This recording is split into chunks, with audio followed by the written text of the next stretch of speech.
الحمدللہ نحمده ونصلی ونسلم علی رسولہ الکریم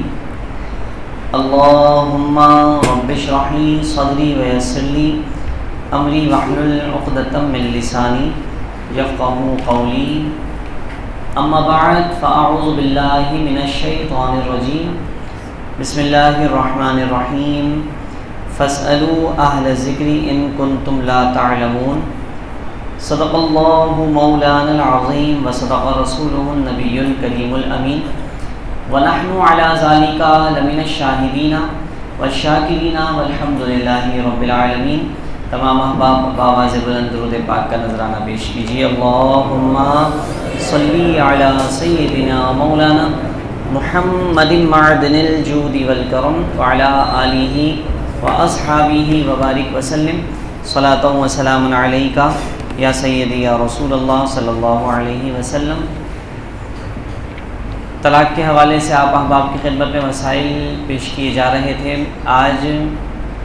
چند مسائل جو رہ گئے ہیں وہ آپ کی خدمت میں پیش کرتا ہوں۔ ایک اہم مسئلہ طلاق کے حوالے سے یہ ہے کہ طلاق ثلاثہ، 3 طلاق کا حکم کیا ہے، اور کئی لوگ ایسے ہیں جو 3 طلاق کو 1 طلاق شمار کرتے ہیں۔ تو دیکھیں، پہلے زمانہ جاہلیت میں طلاق کے حوالے سے معاملہ یہ ہوتا تھا کہ لوگ اپنی بیوی کو طلاق دیتے تھے، 3 طلاق بھی دینے کے بعد عدت ختم ہونے سے پہلے وہ رجوع کر لیا کرتے تھے اور پھر ساتھ رہنا شروع کر دیتے۔ اور ایسا ایک مرتبہ نہیں بلکہ کئی مرتبہ ہوتا تھا۔ کبھی ایسا ہوتا ہے 1 طلاق دی، پھر اس کے بعد عدت ختم ہونے سے پہلے رجوع کر لیا، پھر دوبارہ طلاق دی، پھر عدت ختم ہونے سے پہلے رجوع کر لیا۔ کبھی ایسا ہوتا تھا بیک وقت ایک ہی محفل میں ایک ہی لفظ میں 3 طلاق دے دی اور پھر اس کے بعد رجوع کرنے سے پہلے عدت مکمل ہونے سے پہلے رجوع کر لیا۔ تو وہ یہ سمجھتے تھے کہ بس عدت ختم نہ ہو، عدت ختم ہو گئی تو بیوی طلاق نکاح سے نکل جائے گی، تو لہٰذا عدت ختم ہونے سے پہلے رجوع کر لو۔ تو یہ زمانہ جاہلیت کی بات بتا رہا ہوں، جب شرعی احکام مکمل طور پر لاگو نہیں ہوئے تھے، نبی علیہ السلام نے اعلان نبوت نہیں کیا تھا۔ لیکن جب حضور صلی اللہ علیہ وسلم نے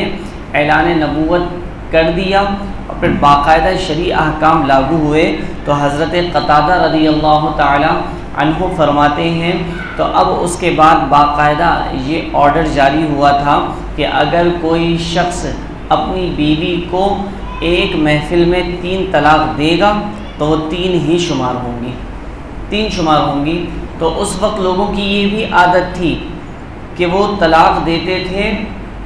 2 مرتبہ طلاق بولی یا 3 مرتبہ طلاق بولی اور اس سے 1 مراد دیتے تھے، وہ 2 مرتبہ اس سے تکرار ہوتی تھی۔ جیسے مثال کے طور پر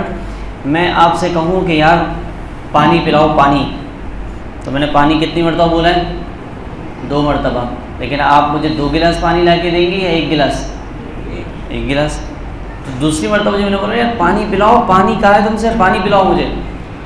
تو اب سمجھ رہے ہیں آپ، یہ ہمارے یہاں بھی اس طرح انداز تیار کیا جاتا ہے۔ تو اس کا مطلب میں نے لفظ پانی کا گلاس کا 2 مرتبہ کہہ دیا، تو ایسا نہیں ہے کہ آپ 2-3 گلاس بھر کے لے کر آ جائیں گے، تو آپ 1 ہی گلاس لے کر آئیں گے۔ 2 مرتبہ 3 مرتبہ جو میں نے بولا ہے نا، وہ اپنی بات کو مستحکم اور مضبوط کرنے کے لیے مزید تکرار کی ہے میں نے اس کی۔ اسی طرح پہلے لوگوں کی یہ عادت تھی کہ وہ کہتے تھے میں نے تمہیں طلاق دی، طلاق طلاق، تو اب یہ 1 مرتبہ طلاق دی، 2 مرتبہ جو خاص کر تاکید کی نا، تو وہ تکرار کی ہے طلاق کی۔ تو اب جناب یہ معاملہ ہوتا تھا اور یہ آرڈر بھی جاری تھا کہ جناب نبی کریم صلی اللہ علیہ وسلم کے زمانے میں کہ اگر کوئی شخص اپنی بیوی کو 3 طلاق دے گا تو وہ 3 ہی ہوں گی۔ لیکن کیونکہ یہاں تکرار کا معاملہ بھی تھا، تو اب جناب حضرت عمر فاروق رضی اللہ تعالیٰ عنہ کے دور میں جب آپ خلیفہ وقت بنے، تو اب لوگوں کی عادت تو تھی کہ حضور کے دور میں 1 طلاق دیتے تھے اور 2 مرتبہ اس کی تکرار کرتے تھے۔ لیکن جب حضرت عمر فاروق رضی اللہ تعالیٰ عنہ کا دور آیا نا، تو اب لوگوں کی عادت اور کنڈیشن بدل گئی تھی۔ اب یہ ہوتا تھا کہ وہ 3 طلاق دیتے تھے، اور جب ان کو کہا جاتا تم نے تو 3 طلاق دے دی، تو پھر وہ کہتے تھے نہیں میں نے تو 1 مرتبہ طلاق دی ہے اور 2 مرتبہ اس کی تکرار کی ہے۔ جبکہ وہ ایسا ہوتا نہیں تھا، وہ ہیلے بہانے کر کے اس طرح کی باتیں کر رہے ہوتے تھے۔ تو اب عمر فاروق رضی اللہ تعالی عنہ کے دربار میں جب یہ معاملہ آیا تو آپ نے باقاعدہ یہ آرڈیننس جاری کیا تھا کہ اب اگر کوئی اپنی بیوی کو 3 طلاق دے گا، اگرچہ تکرار ہی کیوں نہ کرتا ہو، تو پھر بھی وہ 3 طلاق ہی شامل ہوگی، شمار کی جائے گی۔ تو لہٰذا حضرت عمر فاروق رضی اللہ تعالیٰ عنہ وہ ذات ہیں کہ جن کے بارے میں نبی کریم صلی اللہ علیہ وسلم نے فرمایا کہ میرے بعد اگر کوئی نبی ہوتا تو عمر ہوتے۔ حضور علیہ صلاۃ والسلام کے اذن سے آپ کو باقاعدہ شریعت کے معاملے میں آرڈر جاری کرنے کا اختیار اور اتھارٹی عطا فرمائی تھی۔ تو لہٰذا فاروق اعظم رضی اللہ تعالیٰ عنہ کا یہ نظریہ اور یہ آپ کا موقف جو ہے یہ باقاعدہ شریعت کا قانون بن چکا ہے۔ اب اگر کوئی شخص اپنی بیوی کو 3 طلاق دے گا تو وہ 3 ہی شمار ہوگی۔ اور اب یہ بتائیے، ہمارے یہاں تو معاملہ یہ ہے جناب کہ تو صرف 3 کی بات ہے نا، ایسا کہیں بھی تاریخ میں کہیں بھی ایسا نہیں ہے اور ایسا کوئی مسئلہ نہیں ہے کہ اگر کسی نے اپنی بیوی کو 10 مرتبہ طلاق دی ہو اور اس کو کہا جائے کہ بھئی 1 طلاق ہوئی ہے۔ لیکن آج افسوس کے ساتھ معاملہ یہ ہے کہ لوگ اپنی بیویوں کو طلاق دیتے ہیں، طلاق دینے کے بعد پھر جب علماء اہل سنت کے پاس مسئلہ پوچھنے آتے ہیں تو وہ کہتے ہیں کہ بھئی طلاق تو ہو چکی ہے، اب تمہاری بیوی تم پر حرام ہو چکی ہے، اب سوائے حلالہ شرعیہ کے کوئی صورت نہیں ہے۔ تو اب جناب وہ پھر دوسروں کا رخ کرتے ہیں، دوسروں کی طرف جاتے ہیں کہ بد مذہب بد عقیدہ قسم کے لوگ، ان کو نہ دین کا کچھ پتہ ہے نہ شرعی احکام سے کچھ آشنائی ہے، تو اب ان کے پاس جاتے ہیں اور وہ کہتے ہیں کہ کوئی مسئلہ نہیں، کتنی 10 طلاق دی تھی، کوئی مسئلہ نہیں، جاؤ 1 طلاق ہوئی ہے، جا کے رہو اپنی بیوی کے ساتھ، نعوذ باللہ۔ تو اب ایسی صورت میں ایسا شخص جو 3 طلاق دینے کے بعد کسی بھی بد مذہب سے فتویٰ لے کر آ جائے اور جناب وہ یہ کہے کہ 1 طلاق ہوئی ہے، بیوی کے ساتھ رہو، اب ایسا شخص اس کے فتوے پر عمل کرتے ہوئے اگر اپنے بیوی کے ساتھ رہتا ہے تو وہ خالصتاً زانی کہلائے گا، پیدا ہونے والی اولاد ولد الزنا کہلائے گی، ناجائز اولاد کہلائے گی۔ تو لہٰذا اس کی طرف یہاں میں ایک قابل غور بات بھی عرض کرنا چاہتا ہوں، وہ یہ کہ الحمدللہ اکثریت جو ہمارے یہاں معاملہ ہے نا طلاق کے حوالے سے، تو جو کسی دوسروں کے پاس جاتے ہیں، آپ سمجھ رہے ہوں گے میں دوسروں سے مراد کیا لے رہا ہوں، تو اب جناب معاملہ یہ ہے کہ وہ صحیح العقیدہ سنی ہوتے ہیں، ان کا تعلق اہل سنت سے ہوتا ہے، سارے مسائل سارے احکام اور ساری چیزوں کے بارے میں وہ فالو جو ہے وہ علماء اہل سنت کو کرتے ہیں، لیکن جب یہاں پر بات آتی ہے تو جناب ان کی گوٹ پھنس جاتی ہے اور وہ سمجھتے ہیں کہ جناب اب یہ تو کوئی مسئلہ حل نہیں کریں گے تو لہٰذا ان کے پاس چلے جاؤ۔ تو اب ایسی صورت میں تم جب سارے احکام علماء اہل سنت کے مطابق مانتے ہو تو اب ایسی صورت میں تمہیں وہاں پر جانے کی کیا ضرورت ہے؟ طلاق دینے سے پہلے ہم کئی ایسے لوگوں کو جانتے ہیں جو اس طرح غلط فتوے دینے والے کو برا بھلا کہتے تھے، کہہ رہے تھے، لیکن جب انہوں نے طلاق دے دی کسی بھی وجہ سے تو اب ان کا نظریہ فوراً تبدیل ہو گیا، اب وہ جناب وہ جا کر اور فتویٰ لے کر آ کر بیٹھ گئے اپنی بیوی کے ساتھ، نعوذ باللہ۔ تو ہمیں مطلب میں یہ عرض کرنا چاہتا ہوں کہ معاملہ ہمارے یہاں یہ ہے کہ تم نے بیوی بچانے کے چکر میں اپنا ایمان داؤ پر لگا دیا۔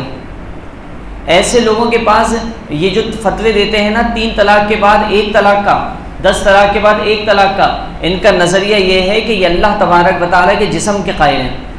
کہتے ہیں اللہ تبارک و تعالیٰ کا جسم ہے، اللہ تبارک و تعالیٰ عرش پر بیٹھا ہے، اللہ تبارک و تعالیٰ کو کسی اسپیسیفک جگہ پر متعین کر دینا، رب تبارک و تعالیٰ کے لیے جسم ماننا یہ کفر ہے، کیونکہ جسم اس کا ہوتا ہے جو محدود ہے، جس کی کوئی لمٹ ہے۔ اللہ تبارک و تعالیٰ جو ہے وہ لامحدود ہے، اللہ کا کوئی جسم نہیں ہے۔ تو لہٰذا یہ وہ لوگ ہیں جو اللہ کے جسم کو مانتے ہوئے دار اسلام سے خارج ہیں، ان کا یہ نظریہ کفریہ نظریہ ہے۔ اور جناب جن کو اپنے ایمان کی فکر نہیں ہے، جن کو اپنے ایمان کی فکر نہیں ہے، جو خود حقیقی طور پر مسلمان کہنے کے لائق نہیں ہیں، تم جا کر ان سے شرعی معاملات کے حوالے سے فتویٰ لیتے ہو، اور وہ بھی طلاق جیسے اہم اور نازک مسئلے کے حوالے سے، اور وہ جاتے ہیں تو فکر نہیں ہوتی ہمیں، تمہیں اس کی فکر نہیں ہے کہ اس کے بدلے جب تم گھر میں رہو گے اپنی بیوی کے ساتھ تو رب تبارک و تعالیٰ کی جو لعنتیں تم پر پڑیں گی، جو نحوستیں تم پر پڑیں گی، اس کا کیا ہوگا؟ جو آنے والی اولاد جو ہے ناجائز و حرام اولاد ہوگی تو اس کا کیا ہوگا؟ تو ان تمام چیزوں کا ہمیں بہت زیادہ خیال کرنا چاہیے، اب جو ہوا تو وہ ہوا نا، بھائی غلطی ہے۔ اسی طریقے سے میں آپ کی خدمت میں یہ بھی عرض کروں، 3 طلاق دینے کے بعد علماء فرماتے ہیں حلالہ شرعیہ کے علاوہ اور کوئی صورت نہیں ہے کہ وہ واپس اپنی بیوی کی طرف پلٹ کر آئے یا اس کی بیوی واپس اس کے پاس آ جائے۔ اب حلالہ شرعیہ کا مطلب یہ ہے کہ آپ نے خدا نخواستہ کسی شوہر نے اپنی بیوی کو طلاق دی، طلاق دینے کے بعد عدت مکمل ہو جائے، اس کی عدت مکمل ہوگی، عدت مکمل ہونے کے بعد اب وہ کسی اور شخص سے نکاح کریں، اب وہ نکاح کرنے کے بعد باقاعدہ ازدواجی تعلقات قائم ہونا بھی شرط ہے، اور پھر وہ شخص اپنی مرضی سے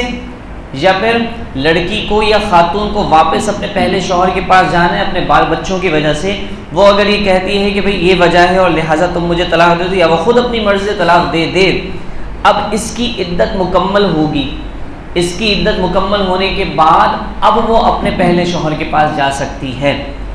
تو اب یہ ہے حلال شریعہ۔ پری پلاننگ بھی اگر ہوتا ہے تو حضور علیہ السلام نے اس کو منع فرمایا ہے، لیکن علماء نے کہا کہ اگر ٹھیک ہے حضور علیہ السلام کا فرمان ایک اپنی جگہ مسلم ہے، لیکن اس میں بہت ساری باتیں ہیں اور بہت سارے نکات ہیں۔ علماء نے فرمایا کہ نکاح طلاق ہو جانے کے بعد بچے ہوں تو سب سے زیادہ نقصان آپ کو پتہ ہے کس کا ہوتا ہے؟ بچوں کا ہی ہوتا ہے، سب سے زیادہ نقصان بچوں کا ہوتا ہے۔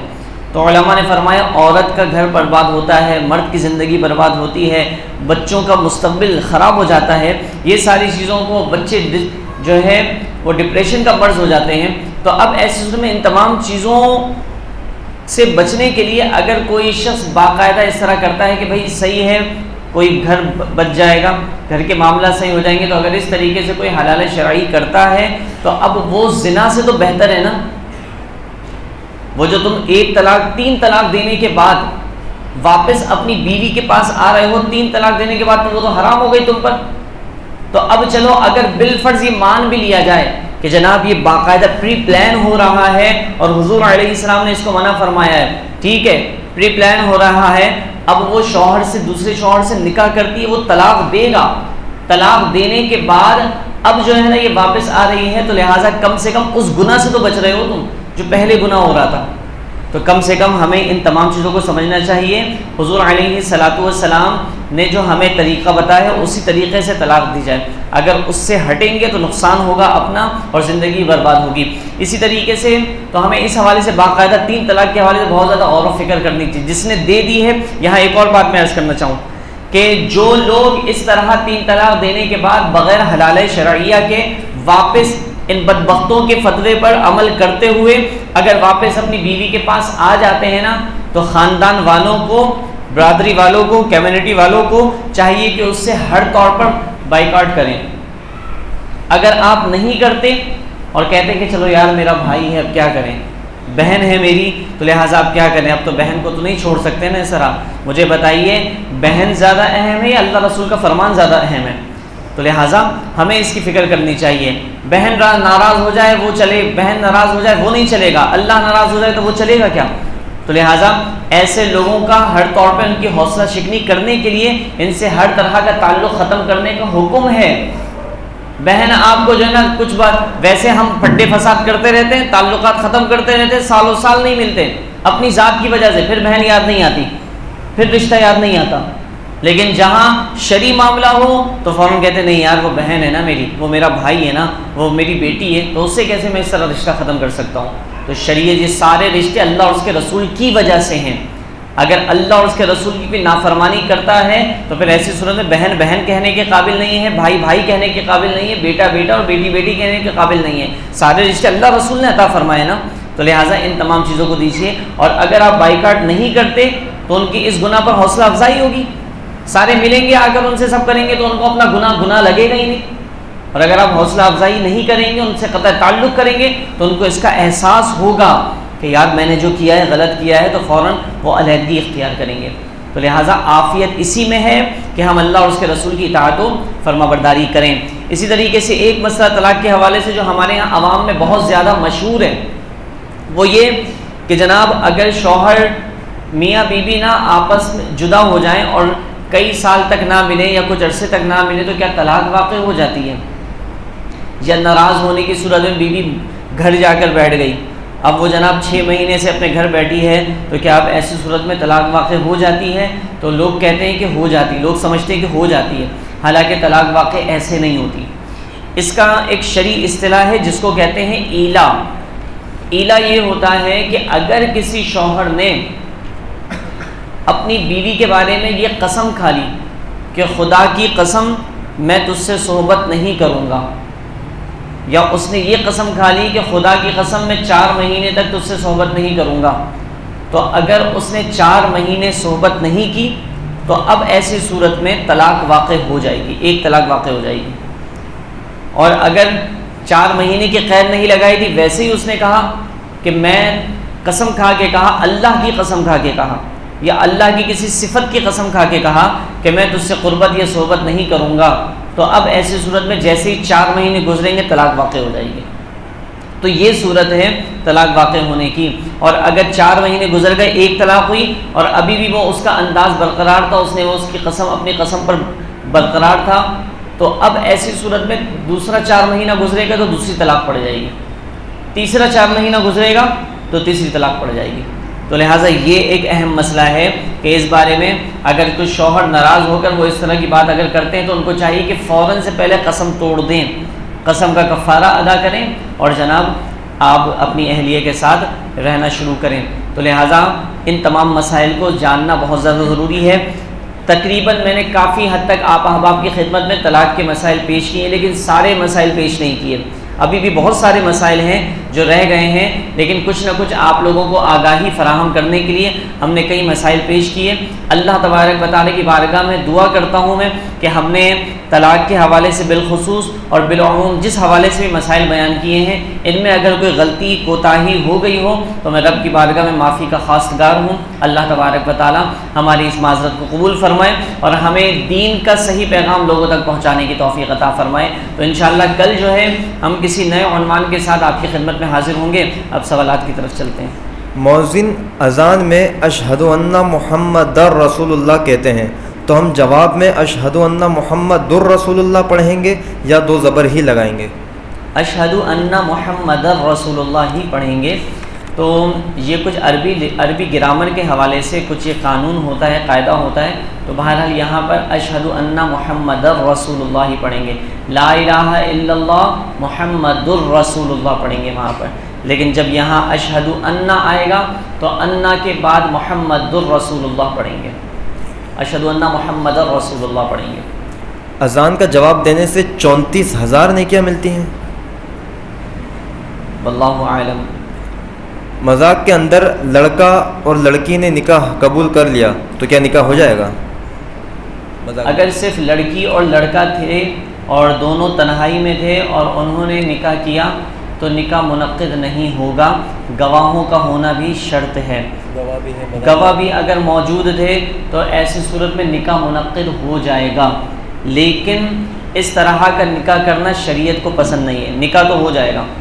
لیکن نکاح کے میں نے آپ کو کہا کہ ہمارے یہاں نوجوان حضرات نا یا تو دین کے مسائل جانتے نہیں ہیں، یا جانتے ہیں تو پھر جناب اپنی مرضی کے حساب سے پھر اس کو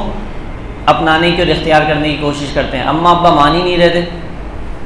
اس نے کہا کہ چلو یار دوست یار تو ہیں اتنے سارے، جمع کرتا ہوں میں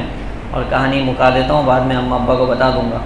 تو لہٰذا یہ ساری صورتیں، آپ کا نکاح ہو جائے گا، لیکن میں عرض کرتا ہوں کہ اس کے نقصانات بھی بہت زیادہ ہیں، پھر ماں باپ بھی پریشان، آپ کو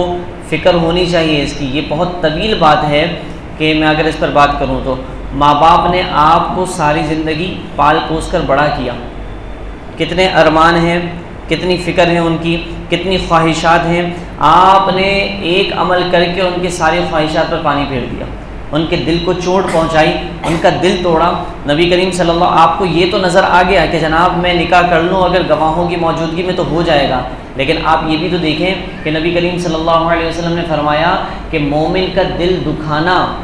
عام مومن کا جس سے آپ کی کوئی رشتہ داری بھی نہ ہو، مومن کا دل دکھانا یہ کعبے کو گرا دینے کے گناہ سے بھی بڑا گناہ ہے۔ تو اب آپ کو یہ تو نظر آ گیا، اب مومن کی بات ہو رہی ہے تو سوچئے آپ کے ماں باپ جو ہیں وہ مومن بھی ہیں اور آپ کا ان سے رشتہ کیا ہے، تو لہٰذا آپ ان کا دل توڑیں گے، ان کا دل دکھائیں گے، ان کی نافرمانی کریں گے، تو آپ بتائیے آپ کتنے بڑے گناہ گار ہوئے۔ تو تصویر کا دونوں رخ دیکھنا چاہیے، اپنے مطلب کی بات قبول کر لی جائے اور جو مطلب کی نہیں ہے اس کو سائڈ میں کر دی جائے۔ تو لہٰذا میں ہرگز مشورہ یہ نہیں دوں گا، بلکہ تمام ہی علماء اس بات کو ناپسند فرماتے ہیں اور اس سے منع ہی کرتے ہیں کہ تم تنہائی میں بھاگ کر اس طرح نکاح کرو گے، اپنے سارے خاندان کو رسوا کرو گے اور بالخصوص ماں باپ کی عزت کو تار تار کرو گے، تو کہیں ایسا نہ ہو اس کی نحوست تم پر پڑے اور تمہاری آنے والی نسلوں پر پڑے۔ تو اللہ ہمیں محفوظ فرمائے۔ بسم اللہ کا قرآن پڑھ سکتے ہیں اور اس کا طریقہ کار کیا ہے؟ بسم اللہ کا قرآن کوئی اس کی شرعی حیثیت نہیں ہے، یہ ہمارے یہاں لوگوں نے ویسے ہی بنا لیا ہے کہ وہ کسی کو قرآن آتا نہیں ہے پڑھنا تو وہ سمجھتے ہیں انگلیاں پھیرتے رہتے ہیں، بسم اللہ الرحمن الرحیم بسم اللہ الرحمن الرحیم بسم اللہ الرحمن الرحیم، پیج پلٹتے رہتے ہیں اور جناب اس طریقے سے سمجھتے ہیں کہ ہم نے پورا قرآن ختم کر دیا۔ تو اس قرآن پڑھنے کی کوئی حیثیت نہیں ہے، آپ کو یہاں اس طرح قرآن پڑھنے کا ثواب نہیں ملے گا۔ ہاں اگر آپ صحیح تلفظ و مخارج کے ساتھ بسم اللہ پڑھ رہے ہیں تو جتنی مرتبہ آپ بسم اللہ پڑھیں گے تو اس کا ثواب آپ کو ملے گا انشاءاللہ۔ کیا معتکف اپنے مرحومین کا چہرہ انتقال کے بعد دیکھ سکتے ہیں، یا اگر بیٹی اعتکاف میں بیٹی ہے تو کیا وہ بھی اپنی عزیز کا چہرہ دیکھ سکتی ہے؟ جی بالکل، ایسی صورت میں اگر معتکف جو ہے اگر وہ چہرہ دیکھنے کے لیے اس کو مسجد کی حد سے باہر نکلنا ہے، اگر کوئی مرد ہے کوئی لڑکا ہے جو معتکف ہے اس کو اگر چہرہ دیکھنے کے لیے مسجد سے باہر نکلنا پڑے گا تب تو اس کا اعتکاف ٹوٹ جائے گا۔ لیکن اگر مسجد کی حد میں یہ فنائے مسجد ہی ہے تو اب اگر وہاں پر اس کے مرحوم کی میت کو لے آیا جائے اور وہ چہرہ دیکھ لے تو چہرہ دیکھ سکتی ہے۔ اسی طرح خاتون کا بھی معاملہ ہے، جو ان کا حجرہ ہے جہاں وہ ہیں تو اگر وہاں پر میت رکھی ہو قریبی تو اب ایسی صورت میں چہرہ دیکھ سکتی ہیں، اعتکاف نہیں ٹوٹے گا۔ صدقہ روز نکالنا بہتر ہے یا ایک ساتھ جمع کر کے دیا جائے؟ دیکھیں روز نکالنا بھی بہتر ہے، ایک ساتھ جمع کر کے بھی دیا جا سکتا ہے۔ بہتر تو یہی ہے کہ روز اب جو ایک ساتھ جمع کر کے دیا جا رہا ہے، اب مثال کے طور پر آپ کسی کو دے رہے ہیں روزانہ 10 روپے، ٹھیک ہے، اور یہ تو آپ بھی بتا سکتے ہیں ایک دن روزانہ اس کو 10 روپے دے رہے ہیں، لیکن ایک صورت یہ ہے کہ آپ مہینے کے بعد اس کو 1000 روپے دے رہے ہیں، تو اب بتائیے مہینے کے بعد 1000 روپے دینا بہتر ہے یا روزانہ 10 روپے دینا بہتر ہے؟ تو آپ کے لیے تو یہ آسانی ہے کہ چلو یار 10 روپے دے دوں، لیکن جس کو مل رہا ہے اس کو روزانہ 10 روپے ملیں گے تو پتہ ہی نہیں چلیں گے اب، لیکن یکمشت رقم ملے گی تو اس سے زیادہ فائدہ ہوگا۔ تو اس لیے اس حوالے سے سامنے والے کو جس کو آپ مستحق کو دے رہے ہیں اس کو اگر فائدہ پہنچانے کے حوالے سے بات آئے تو یقیناً یکمشت بڑی رقم دی جائے، چاہے وہ مہینے کے بعد دی جائے، تو امید ہے اس سے وہ زیادہ خوش ہوگا اور آپ کو زیادہ ثواب ملے گا۔ آج کل ہر کوئی اپنے پاس سرکار صلی اللہ علیہ وسلم کے منہ مبارک کے ہونے کا دعویٰ کرتا ہے، کیا ہم اس سے منہ مبارک کی سند مانگ سکتے ہیں؟ دیکھیں اب ایسی صورت میں ہر کوئی دعویٰ کر رہا ہوتا ہے، بیچ میں یہ صورت تھی کہ جناب وہ ہر کسی کو قرآن میں سے بال نکل رہا ہوتا تھا اور وہ کہتا جناب منہ مبارک ہے یہ۔ تو اس منہ مبارک کی پہلی صورت یہ ہے کہ باقاعدہ سند ہوتی ہے، آپ کو کس سے ملا، ان کو کس سے ملا، اس کے پاس جس سے آیا ہے اس کو کہاں سے ملا، تو باقاعدہ پوری سند ہوتی ہے، اس کا سرٹیفکیٹ بھی ہوتا ہے، کیونکہ نبی علیہ الصلوۃ والسلام کے منہ مبارک ہے نا، کوئی مذاق تھوڑی ہے یہ کہ آپ کوئی بھی کہیں سے بھی نعوذ باللہ بال اٹھا کر اور وہ یہ کہے ہمارے یہاں کمائی کا دھندا بنایا ہوا ہے اسے، وہ کہیں سے بھی بال مل جاتا ہے یا ویسے ہی بال لے کر اور جو ہے نا اس میں خوشبو عطر لگا کر خوب سجا کر بنا کر ایک فریم بنا کر وہ رکھ دیا جاتا ہے اور جناب منہ مبارک کی زیارت ہے، تو وہ لوگ آتے ہیں اس میں خوب چندہ ڈالتے ہیں اور ان کی کمائی اور دکان کا دھندا ان کا چل رہا ہوتا ہے۔ تو لہٰذا اگر کوئی اس معاملے میں جھوٹا ہے تو یقیناً اس کو دنیا میں بھی اس کی ذلت کا سامنا کرنا پڑے گا اور آخرت میں بھی اس کو عذاب کا مستحق ہونا پڑے گا۔ تو لہٰذا سند بالکل مانگی جا سکتی ہے تاکہ دھوکہ دہی ختم ہو سکے۔ آپ نے نفاس کی مدت زیادہ سے زیادہ 40 دن بتائی ہے، تو اگر 40 دن کے بعد تک بلیڈنگ ہوتی رہی تو نماز کا کیا حکم ہے، یا 10 دن بعد غسل کر کے نماز پڑھ سکتی ہے؟ دیکھیے 40 دن کے بعد بھی اگر یہ نفاس کے دن کیا 40 دن کے بعد بھی اگر خون جاری ہے، بلیڈنگ وغیرہ ہو رہی ہے، تو اب ایسی صورت میں وہ استحاضہ کہلاتا ہے، بیماری کہلائے گی وہ۔ اسی طریقے سے ایام حیض جو ہیں، مینسس کے دن جو ہوتے ہیں وہ بھی 10 دن ہیں، زیادہ سے زیادہ 10 دن ہیں۔ 10 دن کے بعد بھی اگر بلیڈنگ وغیرہ کا سلسلہ ہے یا نفاس کے 40 دن کے بعد بھی بلیڈنگ وغیرہ کا سلسلہ ہے تو اب ایسی صورت میں وہ بیماری ہے اس کا علاج وغیرہ کروایا جائے اور پھر غسل وغیرہ کر کے نماز شروع کی جائے گی. اگر نماز چھوڑیں گی خاتون تو گناہ گار ہوں گی. مسجد میں نیاز یا لنگر کھانے یا پانی پینے کے لیے بھی اعتکاف کی نیت کرنا ضروری ہے، اور اگر نیت نہیں کی تو کوئی مسئلہ تو نہیں؟ جی بالکل، ایسی صورت میں مسجد میں بغیر اعتکاف کی نیت کے جو لوگ بھی کھاتے پیتے ہیں تو وہ جائز نہیں ہے، گناہ گار ہوگا. تو جب کبھی بھی آپ مسجد میں آئیں تو پھر نفلی اعتکاف کی نیت کر لینی چاہیے. اس نیت کے ساتھ نہیں کہ جناب اب کھانا ملے گا تو لہٰذا میں اعتکاف کی نیت کر لوں تاکہ بغیر گناہ کے میں کھانا کھا سکوں، بلکہ آپ کی نیت انما الاعمال بالنیات، آپ کو پتہ ہے کہ عمل کا دار و مدار نیت پر ہے. تو آپ نیت کریں سنت اعتکاف کی اس نیت کے ساتھ کہ مسجد میں آیا ہوں، یہاں پر عبادت و ریاضت بھی کرتا رہوں گا اور جب تک مسجد میں رہوں گا تب تک مجھے اعتکاف کا ثواب بھی ملتا رہے گا، نفلی اعتکاف کا. تو اب ایسی صورت میں آپ اعتکاف کی نیت کریں. اس کے بعد پھر اگر ضمنی طور پر کچھ کھانے پینے کے لیے کوئی چیز آ جائے تو اب وہ آپ کھا سکتے ہیں. معتکف جو ہے کیونکہ پہلے سے ہی اعتکاف میں ہوتے ہیں، انہوں نے نیت کر ہی لی ہوتی ہے پکی والی اعتکاف کی، تو لہٰذا ان کے لیے کھانا پینا جائز ہوتا ہے. مسجد میں کھانے پینے کا سامان ایسے ہی چھوڑ دینا جیسا ہم لنگر وغیرہ میں چھوڑ دیتے ہیں، ایسا کرنا کیسا عمل ہے؟ لنگر وغیرہ میں چھوڑ دینا مطلب ضائع کر دینا چیزیں، زمین پر پھینک دینا. دیکھیں ایک دانے کا بھی حساب ہوگا. ایسا نہیں ہے کہ جناب جو آپ نے گھر میں کھانا بنایا ہے وہ آپ پورا پلیٹ چاٹ کے صاف کریں، اور جناب جو آپ کو شادی میں ملا ہے یا محفل میں فری فنڈ میں مل گیا ہے جو تو ہے نا مال مفت دل بے رحم. تو جناب مفت کا مال مل گیا ہے تو کھاؤ، گراؤ، پھینکو، فنا کرو، ختم کرو، کوئی مسئلہ تھوڑی، کوئی پوچھنے والا تھوڑی ہے ہم سے. لیکن جناب یہی آپ گھر میں کر کے دکھا دیں وہ ابا کا ڈنڈا تیار ہوگا پھر وہ، اور پھر ایسی دھنائی لگائیں گے، بولیں گے شرم نہیں آتی، تم اتنی محنت سے میں کماتا ہوں اور تم اس طرح ضائع کرتے ہو. تو محفل میں ہو وہ کھانا، شادی میں ہو وہ کھانا یا کسی تقریب میں وہ کھانا ہو تو جناب وہ ایک لقمہ پوری بھر کر پلیٹ لیں گے، ایک لقمہ کھا کے ختم کر دیں گے، چھوڑ دیں گے اسے ویسے ہی. تو کیوں؟ کیونکہ ہمارے باپ کا مال نہیں ہے نا.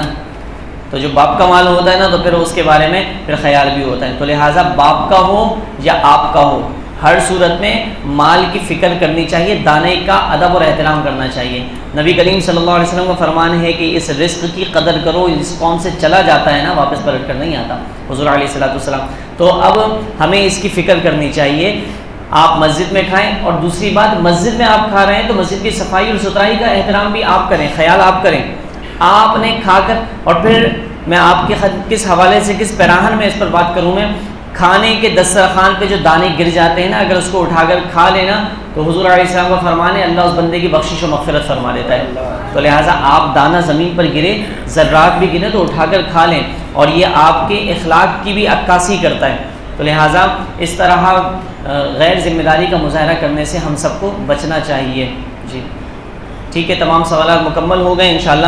کل انشاءاللہ کچھ نئے سوالات کے ساتھ اور نئے عنوان کے ساتھ آپ تمام احباب کی خدمت میں حاضر ہوں گے. اللہ تبارک و تعالیٰ سے دعا ہے کہ ہم نے جو کچھ سنا، سیکھا، سمجھا، اس کو یاد رکھ کر عمل پیرا ہو کر دوسروں تک پہنچانے کی توفیق عطا فرمائے. آمین بجاہ النبی الامین. وآخر دعوانا ان الحمد للہ رب العالمین.